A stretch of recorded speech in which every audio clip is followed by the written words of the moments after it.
胡錦濤老婆表弟撐劉曉波。內地異見人士劉曉波早前獲得諾貝爾和平獎，一直被中共打壓，但中共總書記胡錦濤夫人劉永清表弟、中國佛教協會常務理事常大林就撰寫書信力撐劉曉波。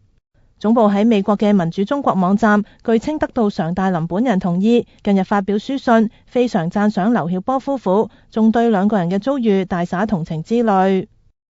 懲治一個誠心向善嘅人係啲咩人啊？俾誠心向善嘅人受到懲治嘅社會係一個咩社會啊？信佛嘅常大林大慈大悲，透露自己嘅孫啱啱出世，做爺爺嘅佢好感慨，因為細路仔嘅真正幸福未來同劉霞夫婦緊密相關。佢慨嘆自己冇神力，但應承會為劉曉波兩個人每日誦經祈福。有接近政治圈人士指，相信有關信件係同情劉曉波嘅黨內人士放出，又傳有退位高官向高層反映，希望喺處理劉霞出國領獎問題上表現共產黨應有嘅自信。